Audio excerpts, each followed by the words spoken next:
बच्चों, आज मैं फिर 10वीं वर्ग के लिए संस्कृत व्याकरण के प्रथम पाठ के साथ उपस्थित हूँ। ये हमारा छठा दिन है। इससे पहले हमने संधि की परिभाषा, संधि के मूल भेद और स्वर संधि के 3 भेदों की चर्चा की। इससे पहले वाले वर्गों में आपने दीर्घ संधि, यन संधि और गुण संधि के बारे में अध्ययन किया। दीर्घ संधि में आपने देखा अकः सवर्णे दीर्घः, अर्थात समान वर्ण आपस में मिलकर दीर्घ हो जाते हैं। गुण संधि में आपने देखा एओ और गुंजानिये आद गुणः, जिसमें कि अ ई मिलकर ए होता है, अ उ मिलकर ओ होता है और अ और री मिलकर अर होता है। यन संधि में हमने अध्ययन किया इको यनचि, अर्थात इक का यन होता है, जिसमें कि ई उ री लिरी का य व र ल होता है। इसलिए कभी कभी आपको वर्ग में ऐसा सुनने को भी मिला होगा कि ई उ री लिरी को करें य व रल यन हेतु। अब आज हम वृद्धि संधि की चर्चा करेंगे। सबसे पहले जानते हैं कि वृद्धि का मतलब क्या होता है। तो वृद्धि का अर्थ है बढ़ना, बढ़ जाना, ग्रो करना। यहां भी कुछ इसी प्रकार का उदाहरण आपको देखने को मिलेगा। इससे पहले हम इसकी परिभाषा की चर्चा करेंगे, और वह परिभाषा है वृद्धि रेचि। और यहां यदि हम सामान्य रूप में इस सूत्र की चर्चा करें तो हम कह सकते हैं आई औ वृद्धि बखानिये। आई औ वृद्धि बखानिये, अर्थात जिन शब्दों में बीच में ऐकार हो या जिन शब्दों में बीच में औकार हो, तो आप समझ लें कि यहां वृद्धि संधि हुई है। अब आखिर आई बनता कैसे है। तो एक वाक्य में आप सुन लीजिए कि ए से आई का निर्माण होता है, ए या आई से आई होता है, और ओ या और औ से औ होता है। कैसे होता है इसको अब हम देखते हैं कि आई का जो निर्माण होगा तो ओ या आ के बाद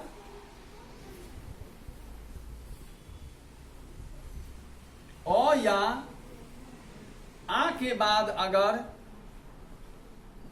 ए या आई आता है तो दोनों मिलकर आई हो जाते हैं। उदाहरण देख लीजिए।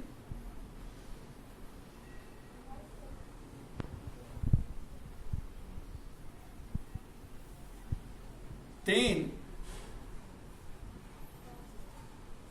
जोड़ एकह।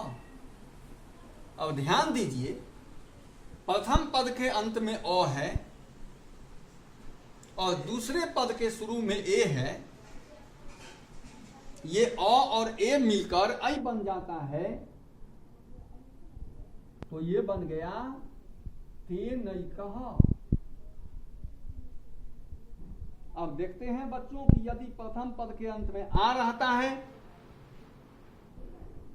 जैसे बाला, बाला का मतलब लड़की, बाला जोड़ एका। अब देखते हैं यहां क्या होगा। बाला के अंत में आ है और एका के शुरू में ए है,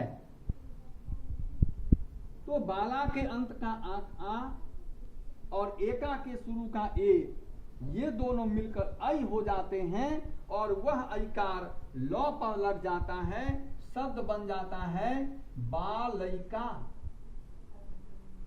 देखिए ठीक इसी प्रकार अगर अ के साथ ऐ रहता है तब भी ऐ होता है। उदाहरण लीजिए, प्रार्थना जोड़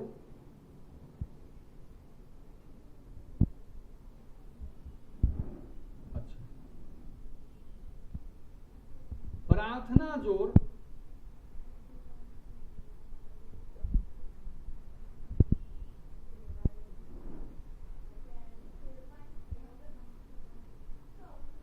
ऐसा, फिर हमारा वही उदाहरण आ गया, कोई बात नहीं है, बन जाएगा प्रार्थनैसः।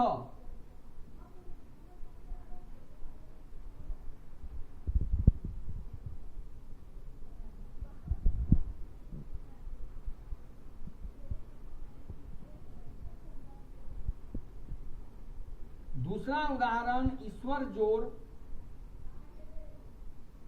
ऐश्वर्यम। ईश्वर जोड़ ऐश्वर्यम, अ के साथ ऐ आ गया। अब देख लीजिए क्या बनेगा, यहां शुरू, यहां रॉ में अ है, ऐश्वर्यम का पहला अक्षर ऐ है, अ और ऐ मिलकर के ऐ हो जाएगा और शब्द बन जाएगा ईश्वरैश्वर्यम।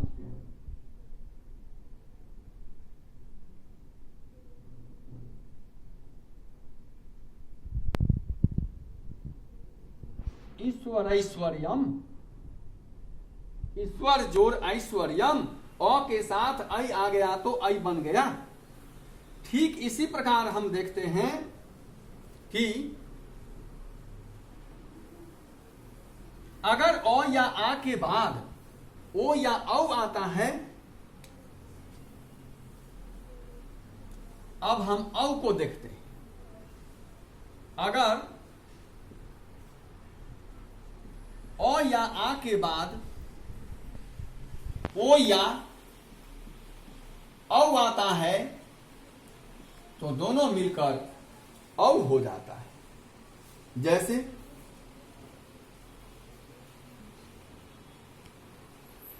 उदाहरण लेते हैं, परम जोड़ औदार्यम। अब देखिए प्रथम पद के अंत में म है जिसमें औकार है, अ है, और दूसरे पद के शुरू में औ है, अ और औ मिलकर औ हो जाता है। इस प्रकार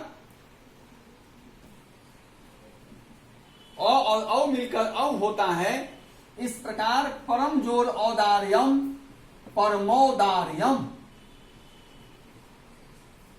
ये शब्द बनता है। फिर वैसे ही